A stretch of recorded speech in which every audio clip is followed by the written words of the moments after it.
It's been a long. It's been a few days, or Dave. I'm about to say Coop. We'll talk about Coop here in a minute. Coop will not be with us today for a good reason, but it's just me and David. We're here with the Trifecta Sports Podcast. You can still call it a podcast. We don't care. We're on YouTube exclusively and Facebook live stream every week, except for last week, due to some sickness issues going around. But we're relatively healthy now. But we got a lot of stuff to talk about in terms of fantasy football. We have college basketball kicking off. We're in the meat and heart of the schedules now, and then college football is wrapping its regular season up. So we're going to hit some highlights there as well. Maybe look forward. Maybe what do you think? Try to guess who the Final Four is going to be. Who's going to be in the college football playoff? That's always good to speculate. Tennessee obviously wrecked their chances this past weekend when they got destroyed by South Carolina. But we got a lot of things to talk about. If you're watching, make sure you subscribe to our YouTube channel. If you're watching later on, also, please subscribe to our YouTube channel. We are on our way to 100 subscribers. We've been at this live stream thing for a few months now, and our channel has grown tremendously, but not as tremendous as we think it could. So if you like us, you hear us, and you like what you see and hear, hit that subscribe button, share with your buddies. Without further ado, let's get into the show.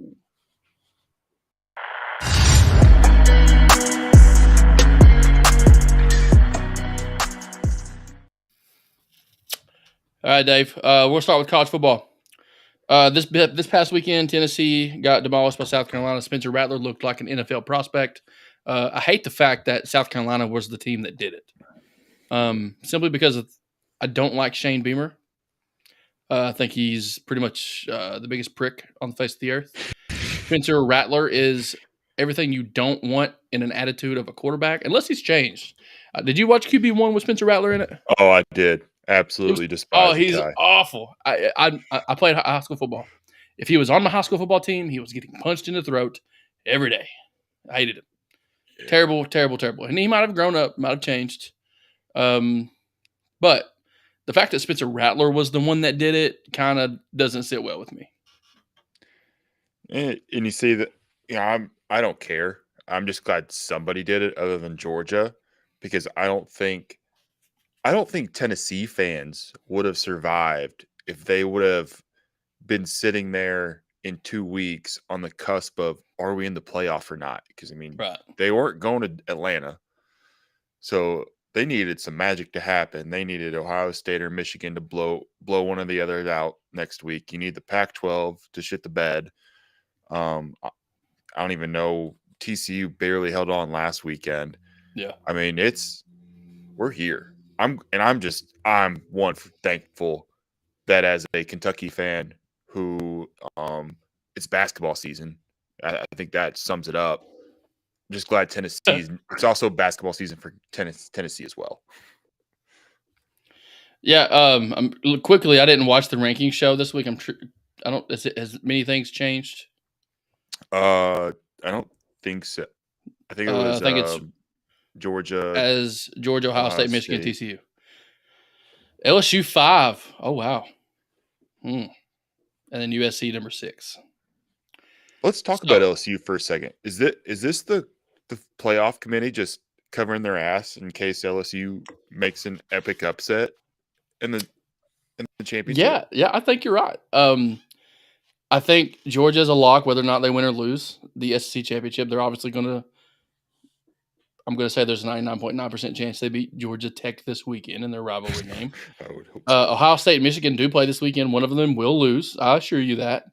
It depends on if one of them wins handily and it's a one-sided game. I think you can probably see one of them dropping out completely. But if LSU somehow wins the SEC championship, it's really hard for someone anybody, honestly, to keep that team out of the playoff. Because if the SEC champion is not in the playoff, then is it really a playoff? I don't think so.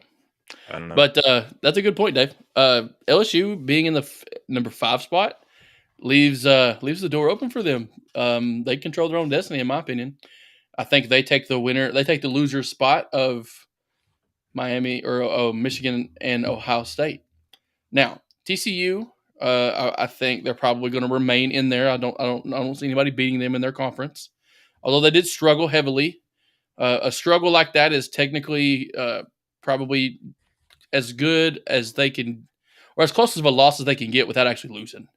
And that's kind of a wake up call to them. That's kind of what they needed. They're in their conference championship game. Baylor's a good team. That's kind of the spiderwebs game that people were talking about that they might have trouble with. But overall, the sneaky team that I think is going to get in somehow would be USC. They pulled off the game last week against UCLA. If they end up winning the Pac-12, especially when they beat number 9 Oregon, who is ranked 9th now, I don't think Alabama or Clemson have a chance to get in. You're looking at LSU, USC on the outside looking in. One of those two teams will jump into the top 4 if Ohio State, if Michigan beats Ohio State, I can see both of them staying. But if Ohio State beats Michigan, Michigan will fall out. LSU or USC will go in if LSU wins the SEC title. But both of those teams have to win their conference in order to get in. They don't have a chance. Yeah. But that's how I see it playing off. It's 100% style points at this point. Yeah. And I think that's where you could see, it's going to be crazy. We could be talking about, what if LSU just goes in there and stomps Georgia? Are we talking about Georgia being out because you want to bring in a Big Ten champion, a Pac-12 champion, and a Big 12 champion? I don't know. This is what's wild, and this is why I'm so happy that we're going away from the 4-team playoff. I don't know if that's in 2 years or not, but like I saw on Twitter earlier, like somebody put out like a 12-team bracket, and it is so electric. The first 4 seeds get buys. You have Tulane getting in there. I believe what's the other small school? Like everybody, the Utahs, the UCFs, the teams that everybody has been like they deserve to play the national championship game. They're 12-0. Let them in. Yeah, bring them on, baby. And it's like they've created this playoff for that, and we finally got Cincinnati last year, who actually put up their fight. Yep. They lost, whatever, but like. I love seeing the FCS, and the Division II, those brackets that come out. It's like that's what it's about. It's awesome. It's a tournament. Yeah, they have a selection show, just like basketball, man. I know the FCS level of college football has their selection show. They pick their at-large bids and they have a playoff. It's currently going on. That happened a couple of days ago. One thing of note, if the 12-team playoff happened this year, we don't know who the conference champions would be, but if they took the top 12 rankings, you're looking at outside the top 6, Alabama, Clemson, Oregon, Tennessee, Penn State, Kansas State, and Kansas State. Some surprises. Ole Miss is still in the top 25. Louisville breaking in at 25. Louisville in Kentucky square off this weekend. I will be at that game. I'm kind of nervous about it, not going to lie. I'll be there too. You're going to be there too, Dave? Hell yeah. Oh, we got to see each other. What time? Wait, it's a noon game. There's not a lot of time. We'll get there like 9. I get there like 9 o'clock. You need to call me. Do you have a parking pass? Yeah, I'm with James. I don't know. Oh, for sure. So we'll be there. We'll link up, Dave. That'd be great. Hell yeah. Awesome. What section are you in? Oh, dude, I couldn't tell you. You're probably in a box if you're with James. I don't know. He said, "You want to go?" I'm like, "Hell yeah!" So he's like, "All right." Yeah, so I'll be there this weekend. Big game, Kentucky versus Louisville. Christian hangs it. Game starts at 3. That's good. I didn't want to start at noon.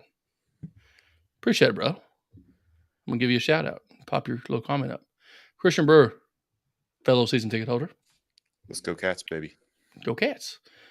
Speaking of the Cats, I don't know. I mean, if you're watching, you like Kentucky, great. If you don't like Kentucky, I'm sorry. And I'm sure you're sorry too.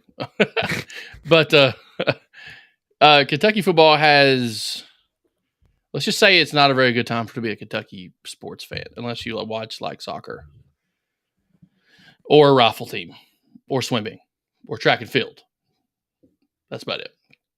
But Kentucky basketball, we're switching over to college basketball, and we're going to get to fantasy football here soon.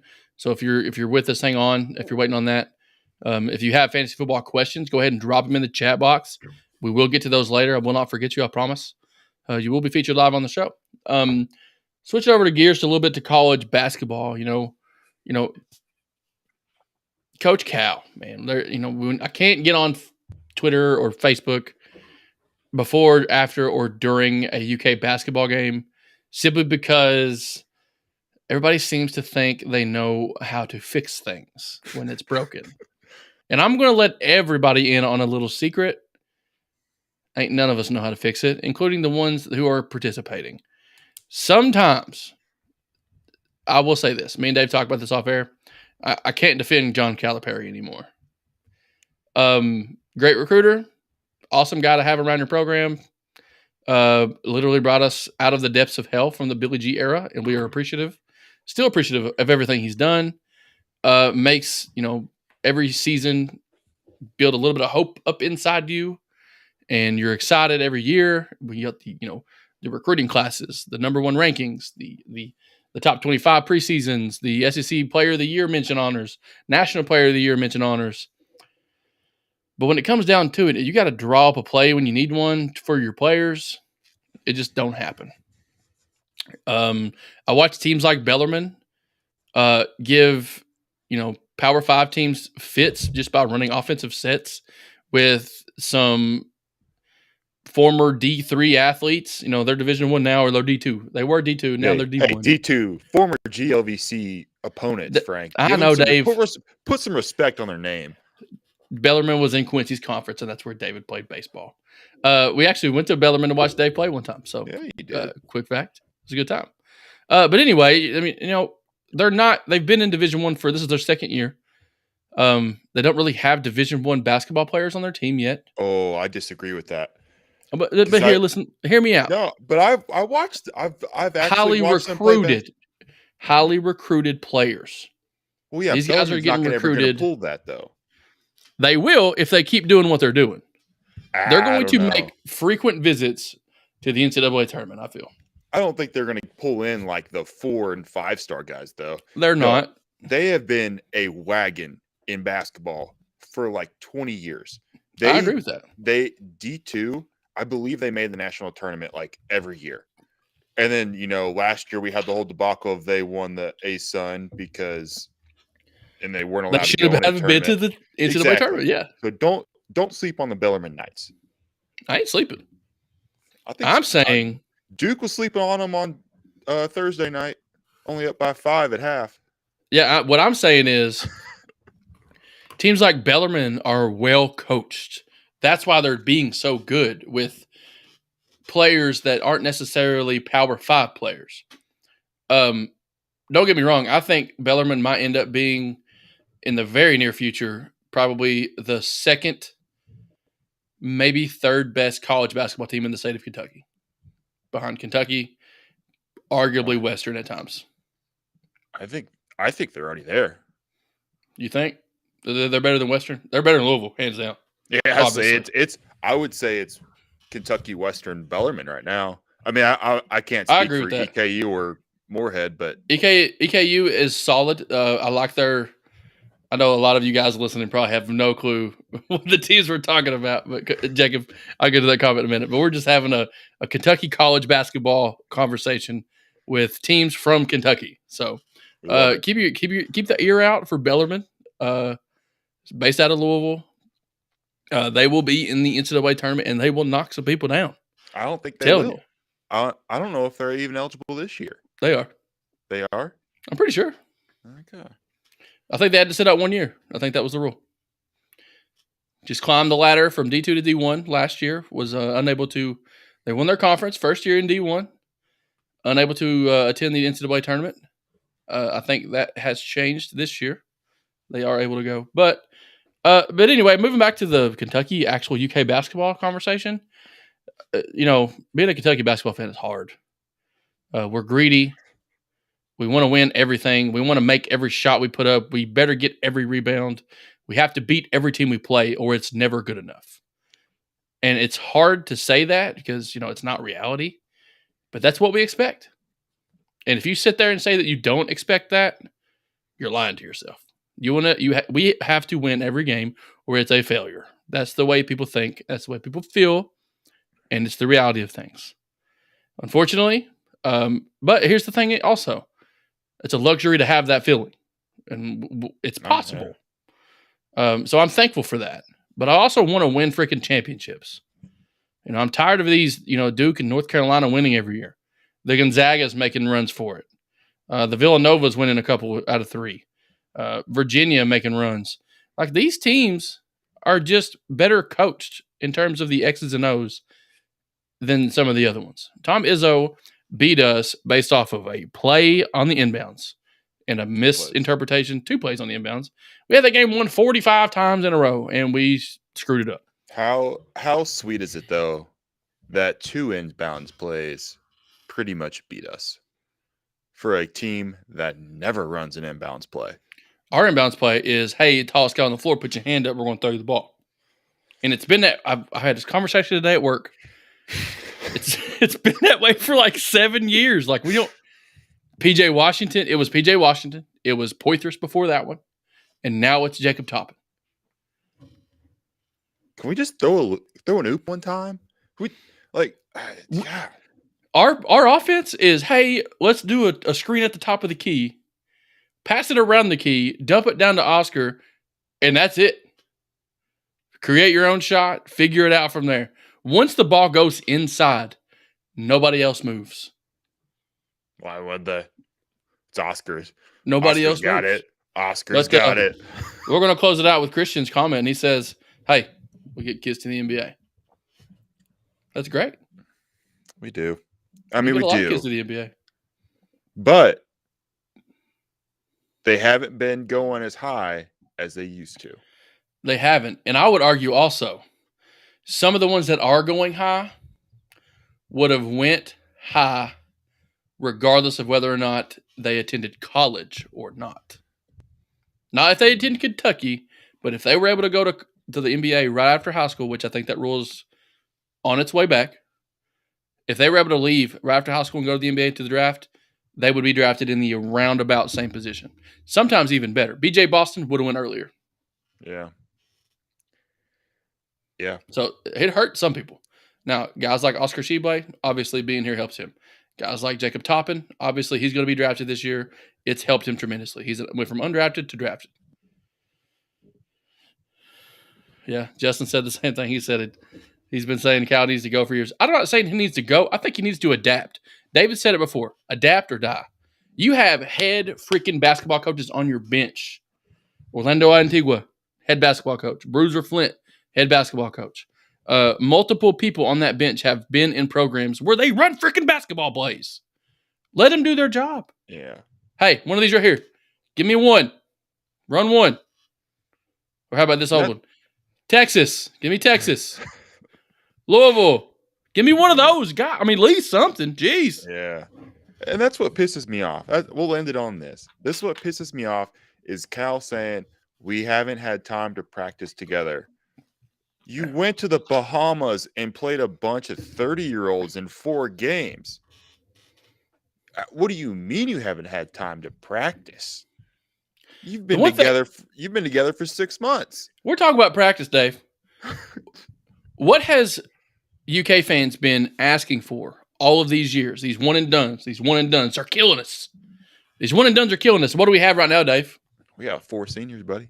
We've got veterans who were stars at other places. But he doesn't play them. Where was Antonio Reeves? Antonio Reeves needs to start and play every minute of every game. Dude's a bucket. But we don't run plays for him. Frederick is the best shooter we've had in years, since Jamal Murray, probably. I think he's better than Tyler Hero. But guess what? We don't run a play to get him open. I don't understand it. Yeah. All of his threes come from transitions because he has space. We don't do anything to give him space on our side of the offensive floor. Anyway. Your typical November rant from UK fans. Don't get me started on the UK football team. Vandy? Really? Are you kidding me? Hey, they beat Florida. They're hot. Hey, Vandy's hot. Vandy's hot. I'm a Vandy fan. Oh. Jacob said the Lord brought me fantasy football this year because he knew what the Wildcats were doing to me. Dude, that should be put in scripture somewhere. That's Frank's next tattoo. Yeah. Hey, I'm gonna put that. That's tatted on my back, Jake. Tatted on my back, bro. It'll be a good time. Speaking of fantasy football, we've got a lot of things going on. First of all, Keith Hall, thanks for the comment. First comment of the night. Raiders suck. Happy Thanksgiving. As always, they won. They won. He still thinks they suck. Well, I mean, they do, but they won at least. Let's talk about Thanksgiving Day real quick. Obviously, we love Devote Cow to equipment manager. That's Brad's job, though. No, Brad Calipari's in New York at where is he at in New York? He's coaching. He's an assistant coach at somewhere up there. I can't remember. But you can't. That's Bill Kitely's job. Shout out to Jacob McCoy. A little golf clap action. Rookie fantasy footballer, 11-0. I don't know if that's ever been done before. Jake, I just want you to comment if it's true or not. Did our podcast have anything to do with that? Did our show, our tips, our tricks have anything to do with you going 11-0? If not, that's fine. You don't have to say anything about it, but let us know. I want to be humbled. I also want to feel kind of excited. If you're watching the show right now, we appreciate it, obviously. If you haven't already, go over to YouTube and click that subscribe button on our page. If you're watching on Facebook, you're watching through my personal Facebook page. So I appreciate that as well, but I'm already friends with you most of the time. So click off of that page, go to YouTube, watch us on there, click subscribe, like the video and share it if you don't care. Fantasy football. You know, we're wrapping up the season here. We got the last 4 weeks of fantasy football rolling in. Playoffs spots are being fought for heavily in a lot of areas. I know in our league, I'm fighting for a spot. Holla. So I'm fighting for a playoff spot in our league. Coop's got one sewn up. Another guy, our friend Zach, has one sewn up as well. The third and fourth spot is up in the air. We've got guys that are within one game of each other, playing each other every week. And I'm just going to go ahead and say it. If I don't make the playoffs, it's because of a mistake I made this week. And I don't know, Dave, if you're aware, if you saw my team and my score last week. Yeah, Dave has no chance. Dave's selling off his players I have 1% chance. He's selling off his players for draft picks. But your boy, I'm just gonna be honest with you, and I'm kind of embarrassed to be quite clear.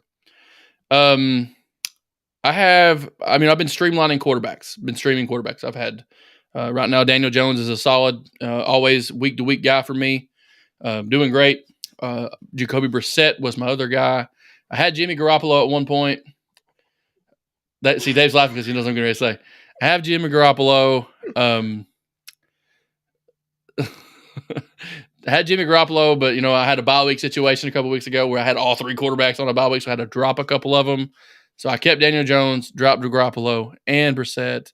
David stole Garoppolo off of the stupid waiver wire, so I couldn't pick him back up. So Jacoby Brissett was there available again. Picked him up.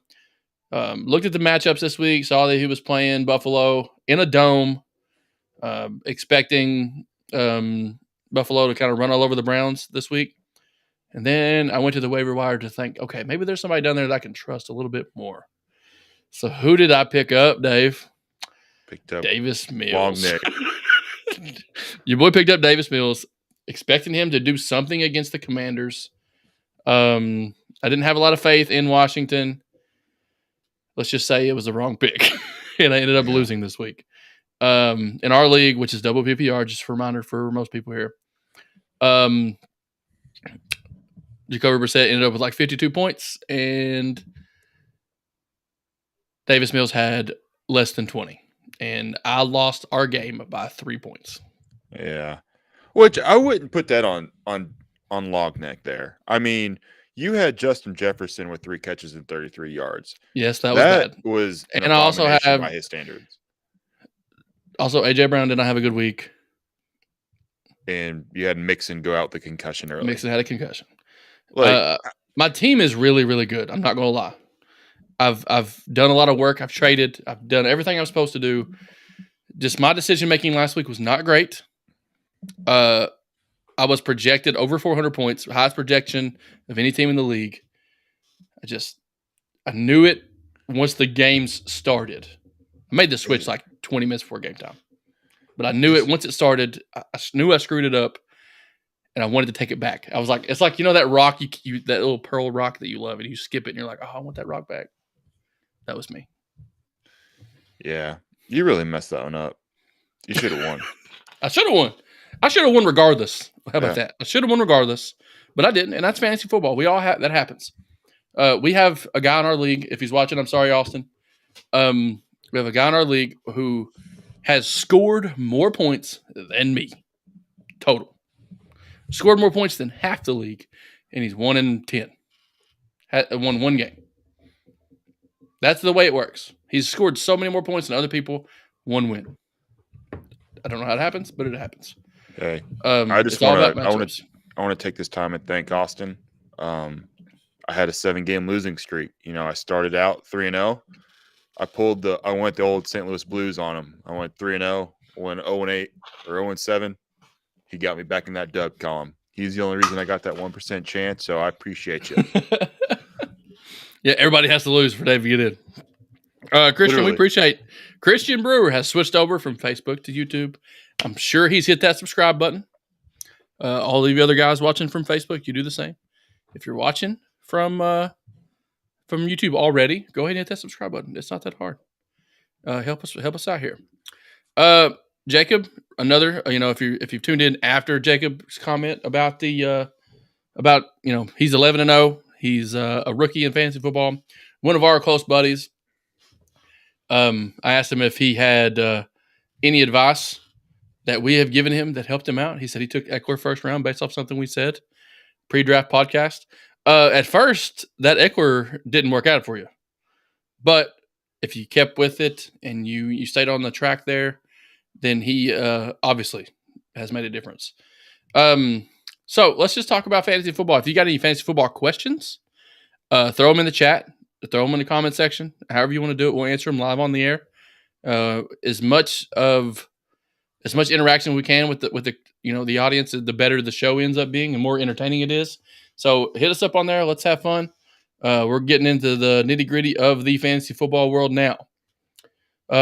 Let's go over.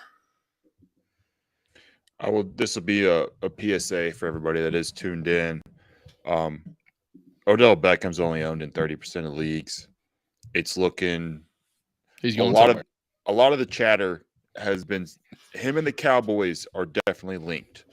Sounds like the Giants are in on him too. I have a hard time seeing him going back to his former team.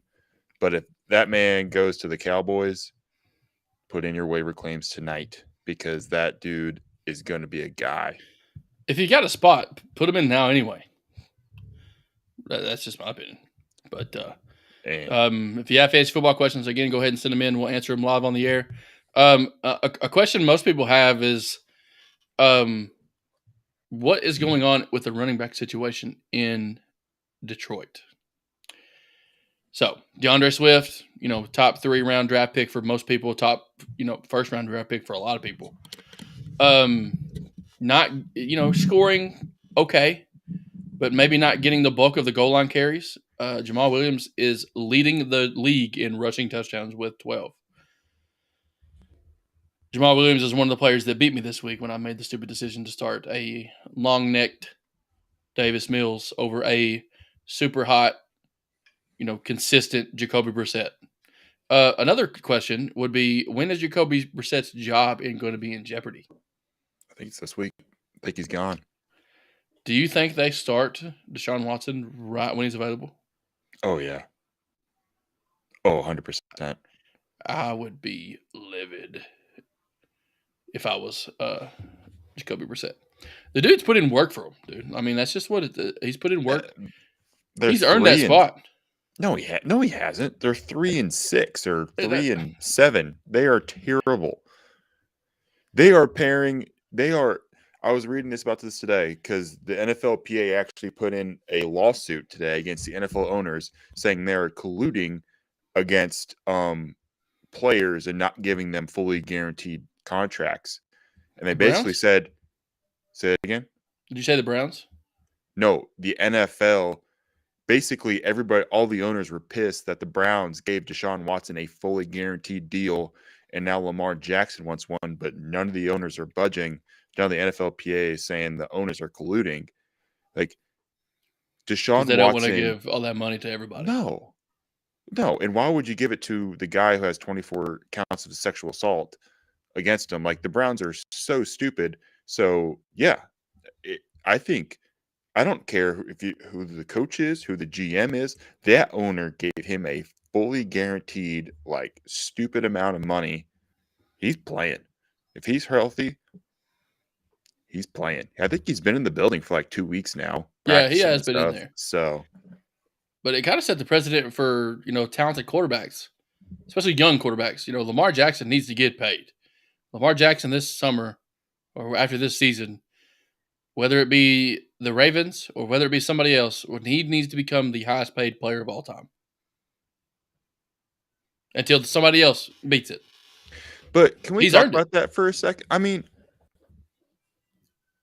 I've been to one NFL game my entire life. I mean, we realize that whenever we say we need to pay this man the most money in the history of the league, you're putting an extra $2 per beer at that stadium. You're paying for that guy. They're already $20 as it is. I know. That's what I'm saying. It's so ridiculous, like how prices have to be in order to pay these ridiculous salaries. It's just like, can we tone it down just a little bit? That's just the way it is, man. That's why you can't go to a Major League Baseball game anymore. Yeah, because Aaron Judge is gonna make freaking $400 million this winter for swinging a freaking piece of wood. And so don't get me wrong, Lamar Jackson, great quarterback, but you have to look at it from an owner standpoint. It's like, well, he's a scrambler. Has he played a full season yet? How many times do quarterbacks get hurt? And then, the RG3 dude was rookie of the year and he tore his ACL and it was nothing afterwards. Now he's making jokes on TV. Making jokes, baby. Making jokes. So, I don't know. I think it's interesting, but I think Brissett's gone. I don't think he's even worth a roster. Not even worth a roster spot. Well, he's starting for me as long as he's playing. So, OBJ, if I don't find another good quarterback, I have no chance. Jake says OBJ is benched in his league. Guy reached out earlier for a running back. Would it be worth giving up Gibson for him now? And he also says he has Eckler and Saquon already. Hardly uses Gibson. Yeah. Yeah, if he'll take the trade, do it now. Yeah. You also have to be careful because I know in some of my leagues the trade deadline's already up. Yeah. Some leagues it's this week, some leagues it was last week. So you need to be a little bit careful about that going forward. But I mean, you're giving up a handcuffed Gibson with, I love Taylor Heineke, but he's only getting you 6 fantasy points a week. I think OBJ's ceiling or floor is way higher than a Gibson is. Yeah, especially, if depending on the team that lands him. He's obviously going to get signed here in the next week or two, and I think the favorite is obviously the Cowboys. The Cowboys are, even the other Cowboys players want him there. So, I mean, it's just kind of like a match made in heaven at this point. A good offense, last year was the number one offense. Could probably repeat that. They all had Amari Cooper last year. They're looking for somebody to complement CeeDee Lamb and open up. You got the dual-headed monster and Pollard and Ezekiel Elliott in the backfield. Zeke coming back healthy. The Cowboys can make a run at it. They're looking for one more weapon. Pretty dang good defense behind them. Just throttled the Vikings this week. You throw in a guy like OBJ with a good attitude and what? just a few games left to play on the year. Shortened season for him. He's going to be healthy. He's going to be fresh for the playoffs. It's looking pretty tasty. I mean, it's exactly what happened last year for the Rams. Looking pretty tasty. Yeah. I'm not a Cowboys guy. Don't like Cowboys. Not a Dak Prescott believer. But if OBJ signs with them, don't be surprised if the Cowboys are in the Super Bowl. Don't be surprised.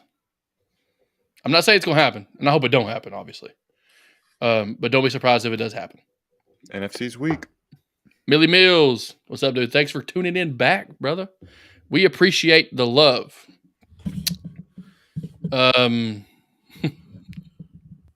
Undisputed. Leanne says, I can't ever watch Undisputed again if the Cowboys get OBJ. Skip will be unbearable. Did you see the argument that Skip and Shannon had on that show? No, dude, I can't stand Skip. What were they fighting? They were fighting about Baker Mayfield. Why? Why He's are not you even fighting worth about it Baker anymore. Mayfield? He's not even worth it anymore. No, we that talked about argument's Baker been won. Yeah, he sucks. Period. End of. I lost that argument. I stood up for him. I lost. Yeah. If you go back to our old shows, about a year ago, probably in January is when we did this, I think.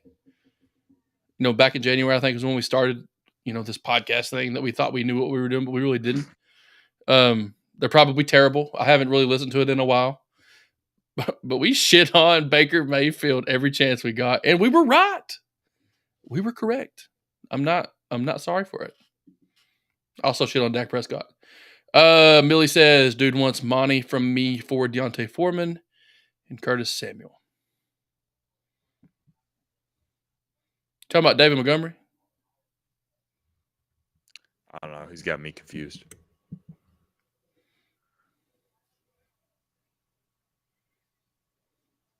If it's David Montgomery, I would probably make that trade. I mean, he's going to be the number one back in Chicago, but is Chicago really that good? Number one back in Chicago is Justin Fields. Well, no, but Fields might be done for the year. So that's true too. He is talking about David Montgomery. I have David Montgomery. I'm secretly hoping Fields is hurt. Well, he is hurt. Year. For the rest of the year. Because any back that you get, it's going to hand the ball off to David Montgomery. He's going to get those touches. He's going to be the David Montgomery of old who gets all of the work. Doesn't have Khalil Herbert there with him either right now. I don't know, man. I'm probably hanging on to David Montgomery. Yeah, I think I am too. I think Devontae. You get more people. Steal. Yeah. Yeah, but that doesn't matter at this point. You got like 4 games left. Yeah. Plus playoffs if you're in the playoffs. I think Monty's top 10 back, though. He will be if he's not already. Yeah. I haven't looked at rankings. Samuel, I just said it. Heineke's a winner, but he's not a fantasy guy. So Curtis Samuel's his ceiling's pretty low. And Devontae Foreman plays on a bad Panthers team who all they're going to do is start, playing chess to get that draft pick. So, he had 11 carries last week for like 30 yards, pretty bad fantasy game. He might get you that 100-yard and a touchdown game. But I think Montgomery gets you that too. I think David Montgomery sees 20 carries a game. Plus. Yeah. He's already seeing 15 plus. He's going to get 20 plus a game.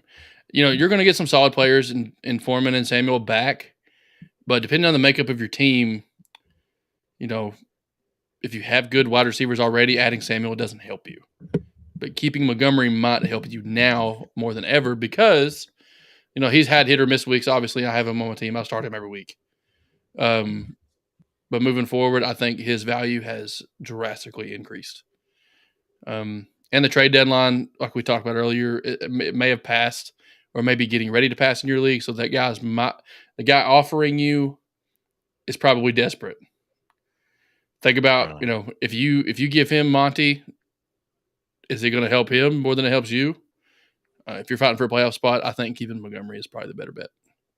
And also, Panthers have a bye next week. And you lose. There you go. You lose a running back for a week. And if you're in a playoffs hunt like I am, you can't take weeks off. You got to win every week you can. But yeah, Bears have a week 14 bye. Wide receivers are Higgins, Myers, London, Peoples-Jones, Julio. Running backs are Lenny, ETN, Mostert. Record. It's a pretty good team. What's your record, if you don't mind me asking?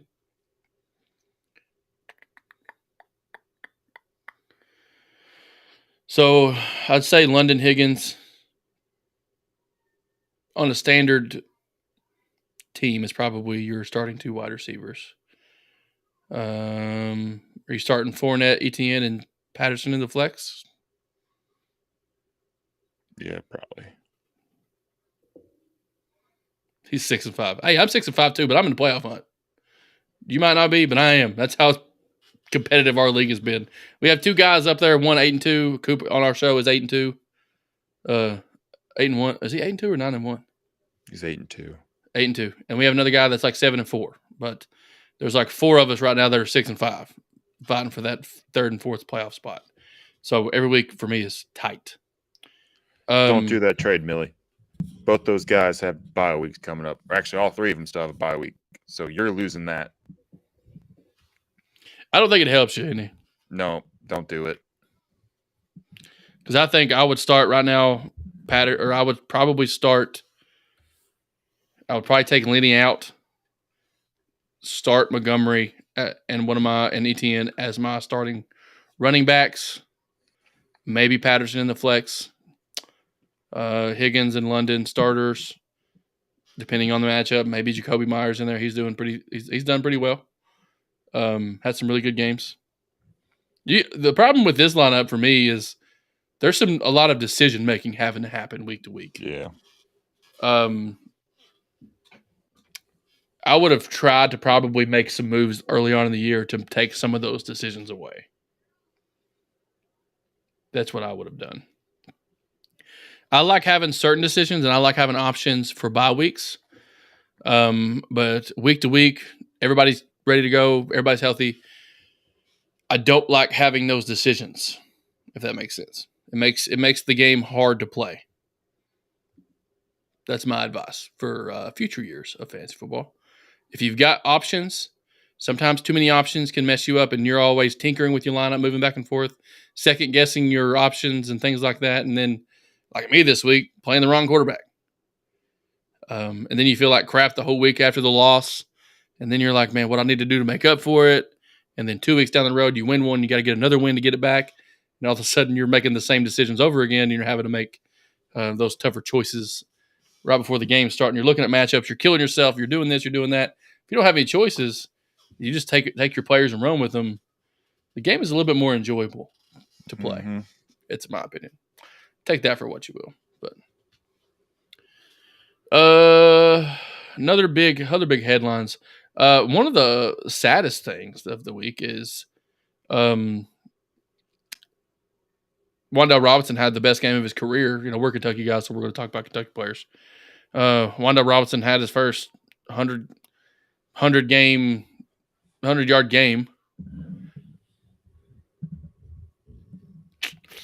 Man, that's tough, Millie. I mean, that trade is not bad though. If you got Hurts, I don't know if you've heard. I'm gonna pop this up on the screen, and we're gonna talk about Wan'Dale here in a minute. But the guy tore his ACL. You know, rookie wide receiver for the Giants, was having a good year. Is going to be a fantasy football factor in his career. I will say that he's gonna have like that Rondale Moore. I would venture to say he's going to be better than Rondale Moore in terms of fantasy football value, based on the team he's on. He's going to start being that number 1, number 2 wide receiver conversation, especially in the slot. That Julian Edelman type guy. The trade there for Hurts, and you got rid of Amon-Ra. I don't think that killed you on your team. I think if you needed a quarterback, Hurts was a good one to go after. And losing one wide receiver with the wide receiver core that you had is probably a good choice. fantasy football is so up and down. It's predictable to a certain extent, but it's also super unpredictable, and you got to be lucky every now and then. I would have done the same thing, to be honest with you. There's something going on in my house. I just hear like screaming. It might be the television. Not in some crazy room. Kids. It might be my son in the other room, just full out. He gets naked in the middle of his sleep and just parties in there. Hell yeah. He's a Spencer. What can I say? But anyway, back on the topic of fantasy football. I made a crazy trade that everybody laughed at me for. I had Lamar, and I traded Lamar Jackson in a trade with a couple other people. I think I had Chris Olave as part of the deal and Travis Etienne as part of the deal early on. And then in return, I got Justin Jefferson. I got Michael Carter. And then I got, who else was it? Khalil Herbert. So what won? I don't think the trade has been won or lost yet, in my opinion. Lamar Jackson has not played as, I sold him high. He had 40, 50 point weeks. Hasn't done that since I've traded him. My quarterbacks on my team that I picked up from the waiver wire have outscored Lamar Jackson since that trade.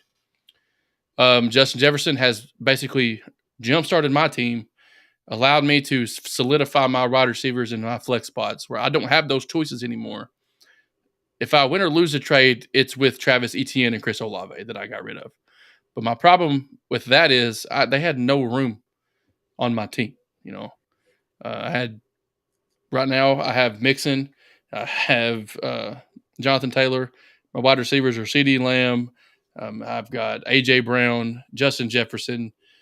My team is really good, and I've lost one game, I think, maybe 2 games since that trade. Now those are based off of poor choices on my part. But making trades like you did, Millie, it's something that, that trade, I would have done that too earlier in the year.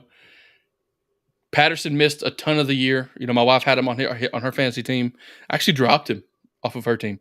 She doesn't have a lot of spots. And I'll be honest with you, I didn't know she had an IR spot. It doesn't show it on the Yahoo. If y'all use Yahoo, I'm sorry, it's terrible.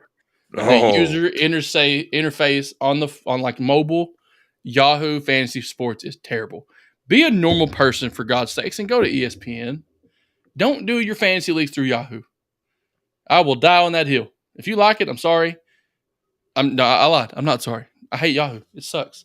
So it doesn't show that you have an IR spot there in her league. So I straight up dropped Cordell Patterson and picked up Brian Robinson or something for him. No, I picked up Ken Walker. That's what I picked up. For her. But Najee and Pickens, they were nobodies. They were not doing anything. They were falling off the face of the earth. And Bateman was one of the hottest names on the market. I had Bateman. He had to throw it to somebody. So him being there obviously was a big pick. We were high on him here on this show for sure. I had him on my team. I talked really good about him, but obviously that didn't work out. So looking back on it now, obviously it's not so good of a trade, but at the time it was great. You won that trade heavily. Oh yeah, waiver wire at this time of the year is key because injuries happen. Looking at depth charts, big trades, who would have known that Jeff Wilson would have went to Miami and been better? And also, who would have known that San Francisco would trade for Christian McCaffrey, sorry. And then Elijah Mitchell would still get 15 carries a game. Not me. It's nuts. You know who had Elijah Mitchell and then dropped him? You. This guy. I dropped him a long time ago. I was like, I'm tired of waiting on him. It's terrible. I regret that decision. Let's talk about the elephant in the room, though. What's that? Is it messed up? Let's go to the Tommy Pham, Jock Peterson. Is it messed up if you are not in playoff contention to scour the waiver wire right now? Oh, that's a good question. I, So that I don't know. If you're not in contention, should you be picking up waiver wire picks? In our league, Dave, I'll tell you right now, it's there's nothing there. oh, there's stuff there. There's nothing. Oh, there's there. Dave. Elijah Mitchell's there. Deshaun Watson's there. On ours? Yeah. I had to drop them because that's how you know they're there. You can't have 3 quarterbacks in our league, and it's a 2 QB league. So you can only have 3. Yeah, and suspension doesn't count for IR. So I had to drop them to pick up Jimmy G to even field the team this week. Between me and you, Dave, you need to just drop Jimmy G. Let me pick him up. And you can go pick up Deshaun Watson. I think I already put him a waiver claim. I still got that 1% chance. Hey, cancel it, Dave. Help the brother out here. We're colluding live on the air. Hey, send me a trade offer. I don't want a trade offer. I want to pick him up. I want a trade offer. I had him on my team eventually anyway, or at one point in time anyway. It's just dumb. Well, I'm not doing this. Drop him. But being serious though, I would say I don't have a problem with it, honestly. I do. I would say I would take offense, if somebody were to put in, if you had a 0% chance of making the playoffs and you go in and make a waiver priority claim on Tuesday night, I would say that's kind of messed up.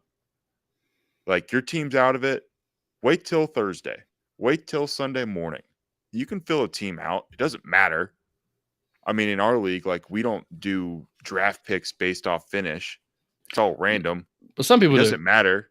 Some people do. That's where I'm like, well, and even worse, if your team league does do it by finish, then you really shouldn't pick up people because you should really be going full tank. So, but like, if we used to do it where if you win that consolation bracket, like if you were the best of the rest, and like you could still have a chance, and that would be your first overall pick. It's not who finished last; it's who won the consolation bracket. Oh yeah, all right. So it's all different. It's just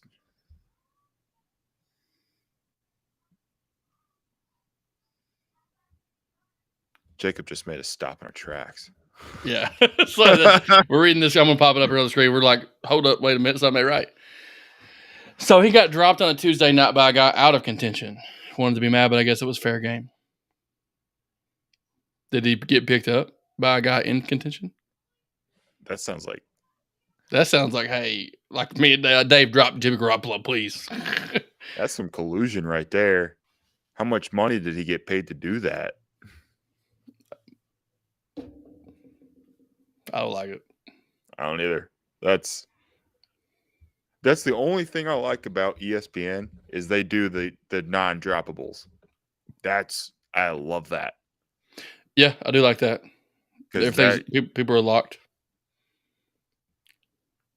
Oh, damn. I'll go fight somebody. No, it ain't fair game. To hell with that, Jake. Get mad, dude. Go slap him in the face. Go Tommy Pham on his ass. But then he beat him, so he's 11-0. Tell him to suck it. Mark Cooper ain't that good. Yeah. That was. I mean, Dave, that was a great question. Like, I honestly, if it were me, I'm probably I'm going to try to win games in fantasy football. I'm not out there to make another team better. That's for damn sure. But for me, like, I would probably be doing what Austin's doing in our league, and that's trading for draft picks. If you do that, I was in contention. I was one win out of a playoff spot. I went to Austin, or Austin came to me and was like, "Hey, I've got Mixon. I'll give up Mixon for a 3rd round draft pick or a 2nd round draft pick for next year. Would you do that?" And I was like, "Do I want to try to go for it now when I have a chance?" Which I do think I have a chance. That's a steep price, though, Frank. It is steep. A steep price. It was, and right now I was like, I think about who my 2nd round draft picks are, my 3rd round draft picks are right now, and like some of them hit, some of them didn't, and I'm like, that's a chance you can take, man. Think about who was on the waiver wire this year after the draft. We have a deep draft too. Yeah, that's just, I don't know.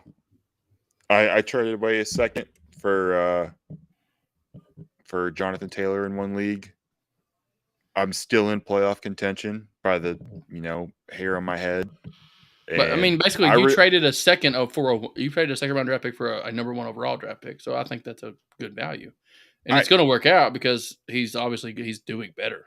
He's doing better, but if I don't win or if I don't make the playoffs, then it's like, why did I do that? Because now I don't have a second round pick next year. Yeah, that's fine. You just hope that you're on, one of the ends of the draft where you can sort of make up time pretty heavily. Like you're obviously going to get if you're toward the end of the first round, you're going to have a better chance of recouping that pick in the next 2. Yeah. But there's so many misses in those first 2 rounds for this year. Fantasy football this year has been crazy. But there's so many hits that come from the Ken Walker was a waiver wire pickup.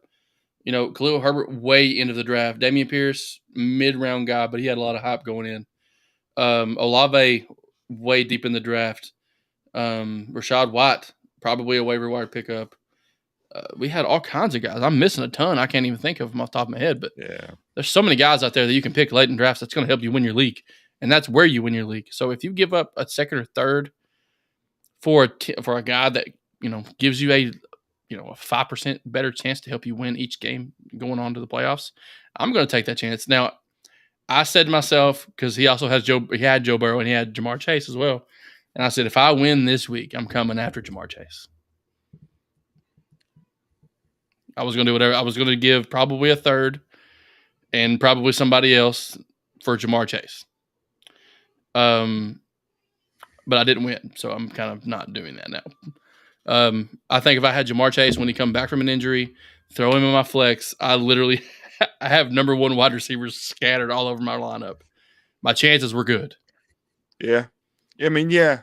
I would think you should still do it, but if I would have won last week, it's a no-brainer. Now I'm thinking about it, but I'm not as confident. I'm 50-50 on it. I knew he wasn't playing, and I don't know when he's coming back officially. But when he's coming back, he's a surefire starter for Yeah. He's not a human. He's a Megatron Jr. But the guy is unbelievable. He could help me if I could land him. But giving up, I mean, I'm missing 2 rounds is what in our league? That's 20 picks. Yeah, it's a lot. That's a long time to get without a draft pick. And if you're like stuck in the middle of one of those rounds, if you're not in one of the ends, that could hurt. I'm selling out now to go. That's what Coop did. Coop lost a ton of draft picks already. Yeah, but I said that in the group chat. He's just saying we're stupid and we don't draft well, and he's going to come back and beat us next year with no draft picks. Oh, our draft this year was pretty solid. Like it was good. Nobody made any stupid decisions. It was educated. I'll say that. Yeah, I would agree. Millie said, I can't stand the guys who are not in the playoff hunt who won't trade. I hate that. Like, dude, take this for that and watch me ball with your player. Help me make you look good. Some people have problems with that too because, when you're a guy in the hunt trading with a guy out of the hunt, the majority of the time, we kind of make up our own rules, Millie, to be honest with you. We do double PPR. Everything's double the points. We have expanded rosters, double quarterbacks, which I think we're changing. Yeah. We're going to go back to 1 quarterback leagues. We were a 2 quarterback league. Super flex is what we're going to go to next. Honestly, we do random draft orders in our commissioner, which he's Coop. He's our third wheel here, who's not here with us tonight. It's actually me and Coop. David is our assistant commissioner, and I'm the tiebreaker normally when we have questions on what to do. But basically, you can trade draft picks. But during the trade, like you actually have to trade physical players. So like you can trade. We have a group text with all of our members in it. We're all really good friends, so we know each other. You can basically trade. Like I traded Joe Mixon. I've got Joe Mixon in return for I think it was a second round draft pick for 2023. But in the trade, I actually had to physically trade somebody over. So I picked some random guy that I didn't play and traded him over. And what happens is in the group chat, obviously everybody sees that trade going through.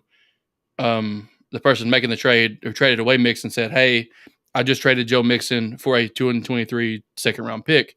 Our commissioner writes it down in our little spreadsheet that he has, and he remembers that for next year. So that's how that works. There's no official setting that you can click, I don't believe. It's just something you have to keep up with. You have to have a good commissioner, which we do. Coop pretty much stays on top of things. So if you've watched our show for any amount of time, you hear him talk. You know he's got his shit together. So that's where you're talking shit on Yahoo. But if you play in like a Yahoo league or sleeper, hell, even ESPN, I think being able to trade draft picks is a setting that you're able to do. I don't know if we have it set up or not, but it's pretty common in all the other leagues I do, and it's way more fun because it just especially in dynasty leagues do it all. It's in a dynasty. So yeah, and it adds that little wrinkle of, it's like real life. Devontae Adams. Oh yeah, he's worth 2 firsts and 3rd and a 4th. Like, well, how do you even put value on that? You don't even know who that is yet. But that's the fun part. Austin says he values that second round pick, and he's 1 in 9, 1 in 10 now. Yeah, and 1 in 10. He's finagled his way into like 3 second round draft picks. So he knows he's not going to win now, so he can stack up for next year. And that's not cheating. It does make the top heavy if they're willing to make those trades and lose draft picks for the following year, which, our co-host Coop has done that. I don't think Coop has a 2nd or 3rd round pick. And maybe a 4th. I don't know. But his philosophy was always, I can't miss on any of my picks next year or I don't have a chance. Like my 1st round pick, I got to hit that one. If I don't have a 2nd or 3rd, my 4th round pick has to be a hit. It's got to be for sure. And then everything after that. And then you're left with 2 spots at the end where you don't have a draft pick and you don't have a full roster. You might not even have a full lineup, which he'll probably not kick. He won't pick defense or kicker, and he'll just fill out his roster with players and then pick those up off the waiver wire afterwards. But that's how that works. That's how we're doing it. This is kind of the first year we've started doing it. It's not really been much of a thing in the past, but you just got to have a good commissioner, whoever your commissioner is. This is a money league for all of us this year. We're kicking out some of the non-responsible. Yeah, we do that all the time. We recently got a belt. Coop bought a championship belt, and that mother frigger is going to probably end up keeping it. Yep. He ordered it. It's really cool. I think we've showed it on the show a couple times. It's actually in our profile photo on YouTube. So the 3 of us were together for our draft this year. We took a picture with it. That's our profile photo on YouTube. But yeah, we don't have any inactive guys or non-responsive guys. Even our rookies are fully responsive. They pick up stuff. You can look at the recent activity. They're always, they're doing things constantly. That's what makes it a fun league. You don't want anybody that doesn't set their lineups every week. You don't want anybody that's playing guys with buys or, things like that.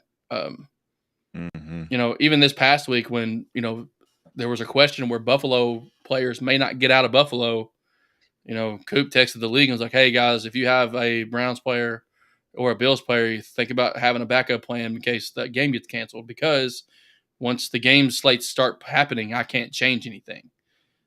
He's good about sending those kind of reminders and things, but having those guys unresponsive, kick them out. They don't need to be in your league. Especially if you paid money. Why would you not pay attention to it? That is my biggest pet peeve. If you paid money, why are you not trying to win? Unless it's not your fault. Like Monet scored more points, not his fault. But it's like, why do you want to be in a paid league to lose? Even if it's like $20. I think that's what ours is like 20 to $30. I can't remember. But it's not much. I mean, the winner will probably get $150 maybe. 170. Just set your lineups. It's not that hard. Bro.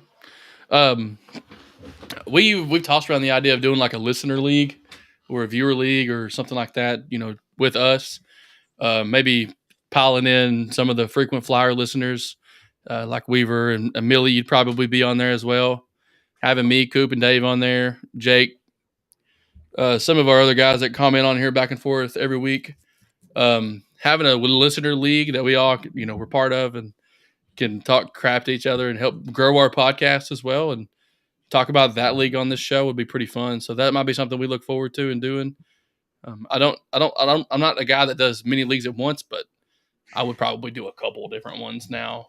I don't know. Some leagues can be toxic, man. They're not fun to be in. And if you're in those, it makes it not fun. You want to be in a fantasy football league where it's fun. You know the people in it. You can communicate with them. You joke with them. You give each other a hard time. And there's no assholes in there that take everything serious. Take it serious, but don't take offense to anything that's said to you. Let's put it that way. Yeah. Fantasy football is for dudes just shit talking to each other.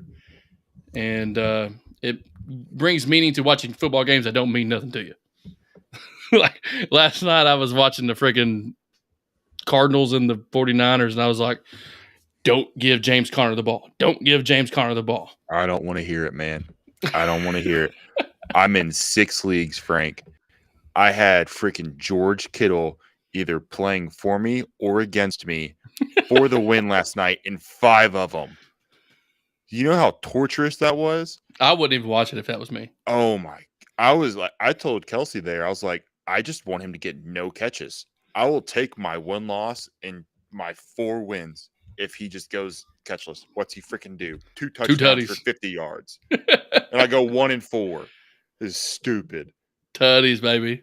Yeah. So, fantasy football will do that to you, man. It makes you pull your hair out.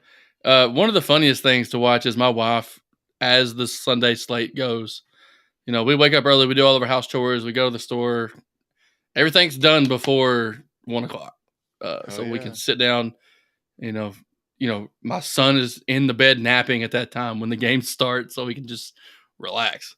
And about 20 minutes in, she'll pull out her phone and she's checking it, and she'll be like, "Are you kidding me? Justin Herbert has like 2 points." I'm like, "Sorry, He's only had one drive."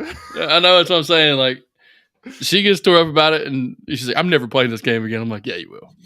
She's in a league with her coworkers at her school that she teaches at, and it's so funny that that league is so like, it's competitive. Don't get me wrong, but I was helping her draft players.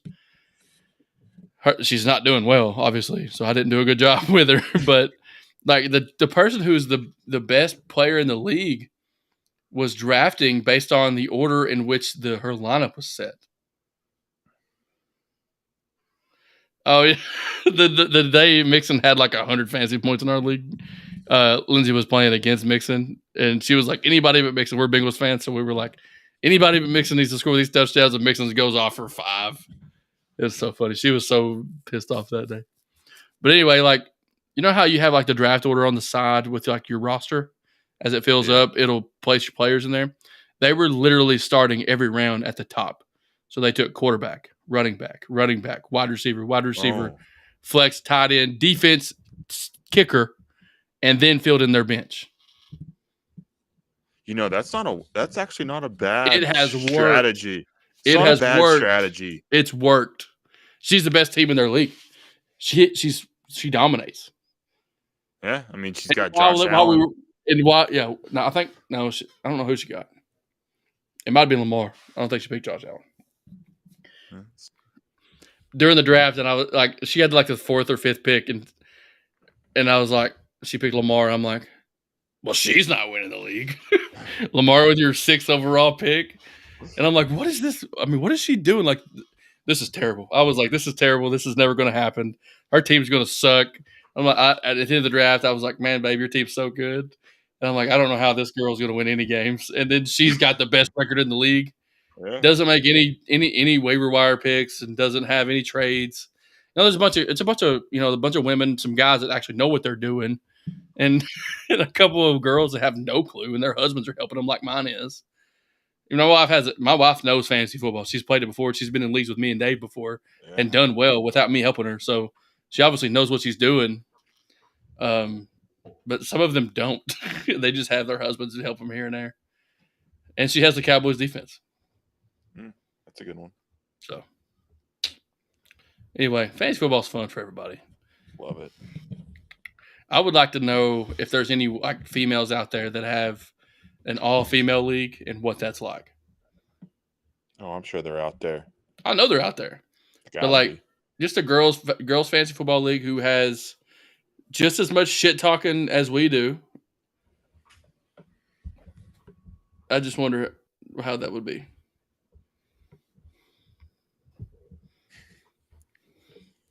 You know what, Millie? I'm going to say this, and people might shit on me for this comment, but the days of waiting to draft quarterbacks are over. I don't understand why that was even a thing anyway. They're the highest scoring players on the teams. Why would you not? The highest scoring guys in the league. Why would you not want the highest scoring player in the league on your team? And what better round to get him than the first round? I think it became an issue. It became like a fad to like, oh, I'm not going to draft a quarterback. I'm going to get all these running backs that get hurt and don't play games. I'm going to get that number 12 running back in the first round. Yeah, he's stupid. A steal. You know, running backs get swallowed up so fast in fantasy drafts. Our leader, Coop, went no running back. That's his strategy. He went 0 RB. Ended up with Dameon Pierce and Ken Walker. I'm pretty sure he's traded for different ones now. I mean, he's got ETN now and things like that because I traded him those guys. But, you know, he didn't draft high-ranking running backs. Yeah. You know, that's always a strategy. And I think that is the best strategy to use now looking back on it. Because if you think like guys like Eckler haven't been great all year, Jonathan Taylor's missed games, hasn't been great all year, Christian McCaffrey's not been great until he, you know, got some things. Yeah, wide receivers are the same, man. You know, you have the top 10, probably top 15 that are going to be solid week in and week out. They're all obviously going to – it's all based on their quarterback too. They're going to have solid outings week in, week out, but you can find some good ones late. Mm-hmm. Go get that quarterback, big dog. Ain't nobody saying you can't do that. You might get laughed at, but you can be like, hey, suck it. But anyway, yeah. I think go get them. The time of, you know, waiting for quarterbacks is over. I think that's done. And if you're in a league that's like, oh, don't draft quarterback till the 4th or 5th round at least, you suck. Shut up. Let do what you want. Be you at your team. Like I said, if you just fill out your lineup in order, you'll do pretty good. Mm-hmm. Pick your starters. Don't worry about filling up that bench yet. But anyway. That's about all we have time for today. It's 11 o'clock Eastern time. It's time for me to go to bed, honestly. Thank you guys for tuning in. If you're watching on YouTube or Facebook, go to YouTube if you haven't already. Subscribe to our YouTube channel. We're on our way to 100. We want to send our thoughts and prayers out to Jacob. We call him Coop. He's dealing with the death in the family. That's why he's not been with us today. Yeah, I don't think I've ever had either one of those two on my team. I had Lamar this year and I traded him away. Now I'm rolling with Daniel Jones. So it's not been bad, but, you know, it could be great.